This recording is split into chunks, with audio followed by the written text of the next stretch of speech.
एक बार की बात है, एक शांत से नगर में एक महिला रहती थी। वह सराय की एक छोटी सी भोजनशाला चलाती थी।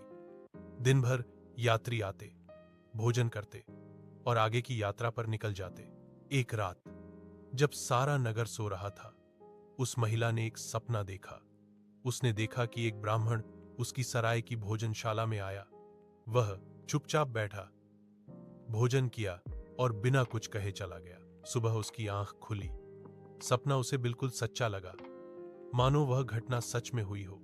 उसने अपने सेवकों को बुलाया, ब्राह्मण का हुलिया बताया और बोली, वह आदमी मेरे यहां भोजन करके गया है।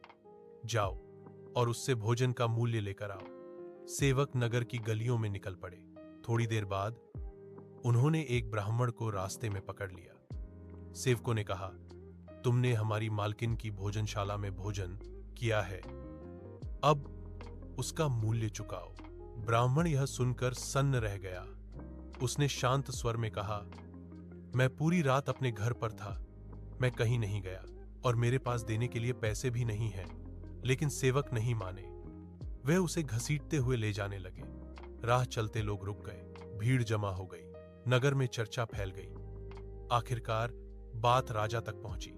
राजा ने आदेश दिया, महिला और ब्राह्मण दोनों को दरबार में बुलाया जाए। दरबार में महिला ने हाथ जोड़कर कहा, महाराज, मेरी भोजनशाला में जो भी भोजन करता है उसे उसका मूल्य देना पड़ता है। यह ब्राह्मण कल रात मेरे सपने में आया, भोजन किया और बिना भुगतान किए चला गया। मुझे मेरा हक दिलाया जाए। राजा कुछ क्षण मौन रहे, फिर उन्होंने कहा, ठीक है, तुम्हें तुम्हारा मूल्य मिलेगा, पर थोड़ा धैर्य रखना होगा। राजा ने सैनिकों को आदेश दिया। नगर की गली में एक खंभा गाड़ा गया। खंभे के ऊपर चांदी के सिक्कों की एक थैली बांध दी गई और नीचे जमीन पर एक बड़ा सा आईना रख दिया गया। राजा ने महिला से कहा, अब आईने में हाथ डालो और अपने पैसे ले लो। महिला चकरा गई।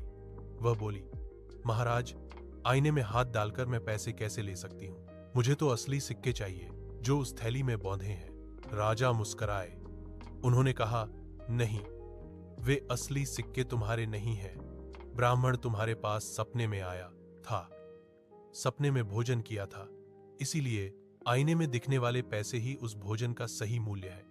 दरबार में सन्नाटा छा गया। फिर धीरे धीरे लोगों के चेहरों पर मुस्कान आ गई। सब राजा की बुद्धि को समझ गए। ब्राह्मण को मुक्त कर दिया गया। महिला को अपनी भूल का एहसास हुआ। कहानी हमें यह सिखाती है, जैसे सपने का भोजन असली नहीं होता, वैसे ही सपने का मूल्य भी असली नहीं हो सकता। न्याय बल से नहीं, बुद्धि से होता है।